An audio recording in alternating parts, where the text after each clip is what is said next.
প্রিয় দর্শক সবাইকে স্বাগতম আজকের গুরুত্বপূর্ণ আবহাওয়ার আপডেটে। দেখুন, ঘূর্ণাবর্তের ফলে বঙ্গোপসাগরে ব্যাপক আকারে মেঘলা আকাশ এবং এখান থেকে ধীরে ধীরে কিছুটা মেঘমালা পূর্ব দিকে অগ্রসর হয়ে দক্ষিণের উপকূলীয় অঞ্চলে প্রভাব ফেলতে পারে আজ রাতে। তো রাতে বৃষ্টিপাতের সম্ভাবনা আছে কিনা জানিয়ে দেবো। এছাড়া জানিয়ে দেবো আগামী 24 থেকে 48 ঘন্টায় বাংলাদেশের কোন কোন জেলার আবহাওয়া কেমন থাকবে। বাংলাদেশের উত্তরাঞ্চল থেকে শুরু করে দক্ষিণাঞ্চল, ভারতের পশ্চিমবঙ্গ সহ উত্তরবঙ্গ, আসাম, ত্রিপুরা এবং বাংলাদেশের কোন কোন জেলায় বিক্ষিপ্ত বৃষ্টিপাতের সম্ভাবনা থাকছে। এছাড়া তাপমাত্রার পারদ কত ডিগ্রি সেলসিয়াসের মধ্যে নামতে পারে। আর দক্ষিণের বেশ কিছু এলাকায় ব্যাপক আকারে ঘুমট ব্যবসা গরম রয়েছে। তো আগামীকাল কোন কোন জেলায় ব্যবসা গরম অব্যাহত থাকতে পারে। এছাড়া আগামী 7 দিন অথবা 10 দিনের মধ্যে বঙ্গোপসাগর বুকে কোনো ধরনের নিম্নচাপ ঘূর্ণাবর্ত তৈরি হওয়ার আভাস আছে কিনা জানিয়ে দেবো। তো আশা করি ভিডিওটি সম্পূর্ণ দেখবেন।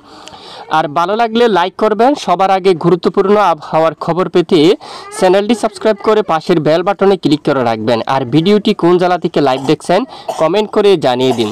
দেখুন, চলমান আবহাওয়ার পরিস্থিতি। বাংলার বেশ কিছু এলাকায় আকাশ একেবারে পরিষ্কার রয়েছে, কোথাও মেঘ নেই।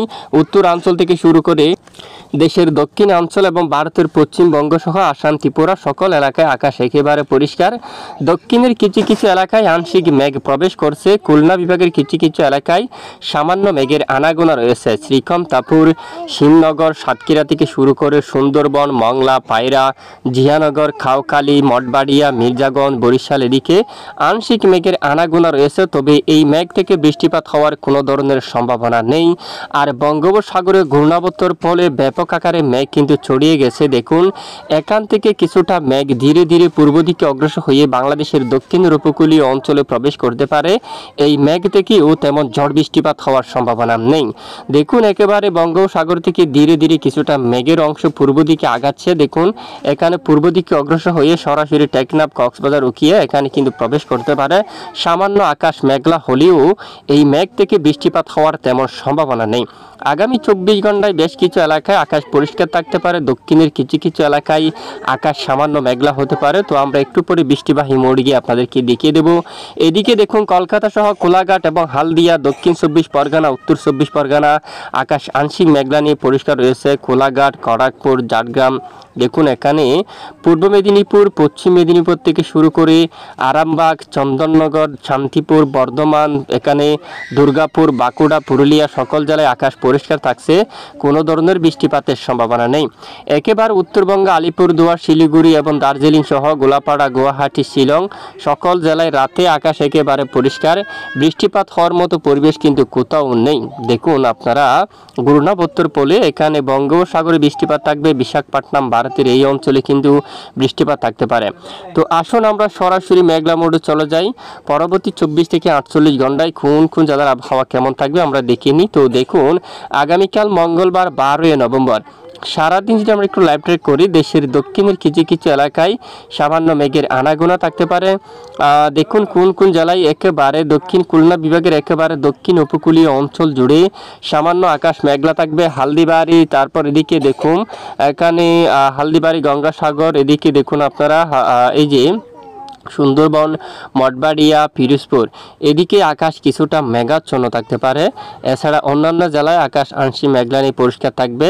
এবং দেখুন, আমরা যদি দেখি ভোর সকাল নাগাদ একেবারে আকাশ কিছুটা মেঘাচ্ছন্ন থাকতে পারে খুলনা বিভাগের কিছু কিছু অংশে একেবারে। এছাড়া এদিকে যে রাত একটার দিকে আকাশ কিছুটা মেঘলা থাকবে কালাপাড়া, মঠবাড়িয়া, পিরোজপুর এদিকে। তারপর এদিকে বরিশাল, লালমোহন এই অঞ্চলে রাতে আকাশ মেঘলা থাকতে পারে। দেখুন এদিকে চরপেশন থেকে শুরু করে হাতিয়া সহ এই এলাকায় রাতে আকাশ মেঘলা থাকবে। রায়পুর রাত একটায় আকাশ মেঘাচ্ছন্ন থাকতে পারে। আর এই মেঘ থেকে আপাতত বাড়ি বা এই যে বজ্রসহ বৃষ্টিপাত হওয়ার তেমন সম্ভাবনা কিন্তু দেখা যাচ্ছে না। দেখুন, যে বৃষ্টিপাত কিন্তু আছে সেটি কিন্তু একেবারে সমুদ্র অঞ্চলে। বাংলার কোথাও কিন্তু বৃষ্টিপাতের সম্ভাবনা নেই। কেউ কিন্তু আতঙ্কিত হবেন না।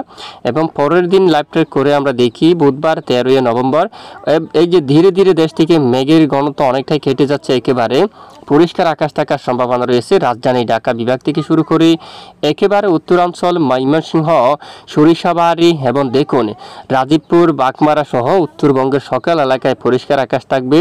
শুধু সামান্য দু এক এলাকায় ক্ষুদ্র ক্ষুদ্র বিক্ষিপ্ত কিছুটা আকাশ মেঘলা হতে পারে।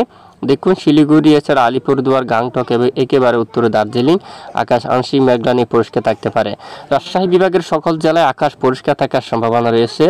দেখুন বুধবার 13 নভেম্বর সারাদিন লাইভ ট্রেকের মাধ্যমে আমরা এই যে দেখতে পাচ্ছি সমগ্র বাংলাদেশের বেশ কিছু এলাকায় আকাশ একেবারে পরিষ্কার থাকতে পারে। আপাতত বৃষ্টিপাত হওয়ার সম্ভাবনা কিন্তু কোথাও নেই। দেখুন ঢাকা এই যে এখানে সকল জেলায় কিন্তু পরিষ্কার আকাশ থাকতে পারে। মেহেরপুর, খুলনা, বরিশাল, কলাপাড়া এবং চট্টগ্রাম সহ মহেশখালী সকল জেলায় একেবারে আকাশ পরিষ্কার থাকবে। দেশের দক্ষিণ অঞ্চল থেকেও কিন্তু মেঘের ঘনত্ব একেবারে কেটে যাওয়ার সম্ভাবনা কিন্তু দেখা যাচ্ছে। এবং বৃহস্পতিবার 14 নভেম্বর যদি আমরা একটু দেখি, দেখুন পরিষ্কার আকাশ থাকতে পারে বেশ কিছু অঞ্চল জুড়ে।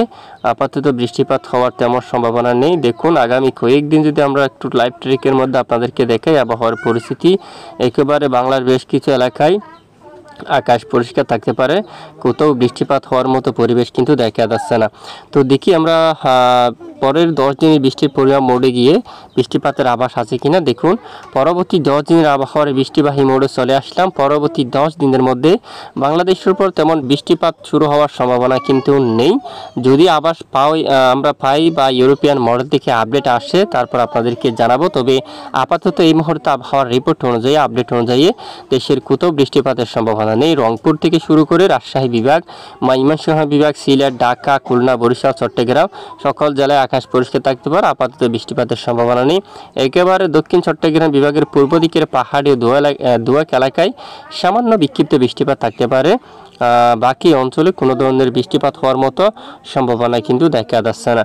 তো এবার আমরা দেখিনি তাপমাত্রা পারদ কত ডিগ্রি সেলসিয়াস পর্যন্ত নামতে পারে। ইতিমধ্যে দেখুন বাংলাদেশের উত্তরাঞ্চল থেকে শুরু করে অনেক এলাকায় তাপমাত্রা পারদ নামছে 19 ডিগ্রি সেলসিয়াসের ঘরে। কিছু এলাকায় 18 ডিগ্রি এবং 17 ডিগ্রি সেলসিয়াস পর্যন্ত তাপমাত্রা পারদ কিন্তু নামছে। এখানে অনেক স্থানে কিছুটা শীত ঠান্ডা অনুভব হতে পারে, বাট তাপমাত্রা আরও নামতে হবে। আর যদি তাপমাত্রা আরও নেমে যায় তাহলে অনেকটাই ঠান্ডা শীত কিন্তু অনুভব হতে পারে। তবে এখানে বড় রাতে কিছুটা ঠান্ডা শীত কিন্তু অনুভব হতে পারে। এরপরেও শিলংয়ের তাপমাত্রা কিন্তু অনেকটাই নামছে, 10 ডিগ্রি সেলসিয়াসের ঘরে কিন্তু নেমে গেছে। আর বাংলাদেশের দক্ষিণের উপকূলীয় অঞ্চলের তাপমাত্রা কিন্তু এখনও নামেনি, এখনও কিন্তু 23 ডিগ্রি সেলসিয়াসের ঘরে তাপমাত্রায় কিন্তু অবস্থান করছে। চট্টগ্রাম বিভাগের একাধিক এলাকায় 24 ডিগ্রি সেলসিয়াসের ঘরে তাপমাত্রা অবস্থান করছে। খুলনা, বরিশাল দেখুন বেশিরভাগ এলাকায় 23 ডিগ্রি, কিছু এলাকায় 21 ডিগ্রি সেলসিয়াস পর্যন্ত তাপমাত্রায় কিন্তু রয়েছে সর্বনিম্ন। এছাড়া বঙ্গোপসাগরে 28 ডিগ্রি সেলসিয়াসের ঘরে তাপমাত্রা কিন্তু অবস্থান করবে। আর কলকাতা সহ পশ্চিমবঙ্গ সকল এলাকায় 19 ডিগ্রি সেলসিয়াসের ঘরে কিন্তু তাপমাত্রা কিন্তু নামছে এখানে অনেক এলাকায়। এছাড়া গত কয়েকদিন ধরে দেশের বেশ কিছু এলাকায় কিছুটা ব্যবসা গুমট গরম কিন্তু অব্যাহত রয়েছে। আর আইএমডি আবহাওয়া অধিদপ্তর থেকে দেখুন কোনো ধরনের সতর্ক সংকেত কিন্তু তুলে ধরেনি। আর দেখুন আমরা দেখতে পাচ্ছি গত কয়েকদিন ধরে দেশের দক্ষিণের বেশ কিছু এলাকায় কিছুটা ব্যবসা গরম কিন্তু রয়েছে, আগামীকাল অব্যাহত থাকতে পারে। এখানে চট্টগ্রাম, সাতকানিয়ার এই যে রোদের কিরম বেশি থাকবে, তারপর চকরিয়া, কুতুবদিয়া, মহেশখালী, থানচি, রোয়াঙ্গাছড়ি, বিলাইছড়ি, রাঙ্গামাটি সহ কাকড়াছড়ি এখানে সকল এলাকায় দেখুন এখানে সকল এলাকায় কিছুটা ব্যবসা গুমট আকারে গরম থাকার সম্ভাবনা কিন্তু দেখা যাচ্ছে দেশের একেবারে দক্ষিণ পূর্ব বেশ কিছু অঞ্চল জুড়ে। তো আসুন আমরা দেখিনি বাতাসের গতিমাত্রা কোন কোন জেলায় কত কিলোমিটার পর্যন্ত থাকবে। ইতিমধ্যে আমরা লাইভ ট্রেকে দেখতে পাচ্ছি বাংলার একেবারে দক্ষিণে উপকূলীয় অঞ্চলে বাতাসের গতিমাত্রা সর্বোচ্চ এই যে দেখুন 27-28 কিলোমিটার পর্যন্ত, বিশেষ করে বেশিরভাগ এলাকায় 27 কিলোমিটার পর্যন্ত থাকতে পারে।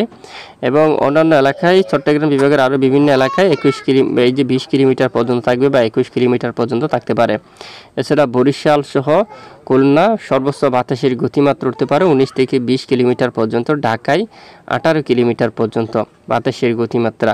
আর সর্বনিম্ন যদি একটু দেখি একেবারে 9 কিলোমিটার, 8 কিলোমিটার, 10 কিলোমিটার এরকম আকারে বাতাসের গতিমাত্রা থাকবে। তবে একেবারে সমুদ্র অঞ্চল দিয়া দক্ষিণে এখানে একটু বেশি থাকতে পারে, এখানে সর্বনিম্ন 18 বা 22 কিলোমিটার পর্যন্ত রয়েছে একেবারে দক্ষিণে।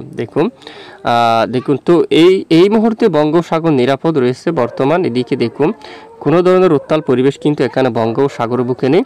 তবে যে ঘূর্ণাবর্তটি রয়েছে সেই ঘূর্ণাবর্তর ঘূর্ণন এটি কিন্তু একেবারে দক্ষিণ পূর্ব বঙ্গোপসাগর অবস্থান করছে, যে একেবারে শ্রীলঙ্কার কাছাকাছি, যার জেরে এখানে বাতাসের যে গতিমাত্রা প্রায় ৪৫ কিলোমিটার পর্যন্ত রয়েছে।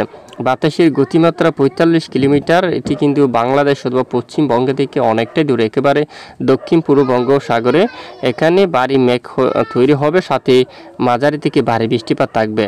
তো দেখুন, এর প্রভাব কিন্তু বাংলাদেশের উপর পড়ার তেমন সম্ভাবনা নেই।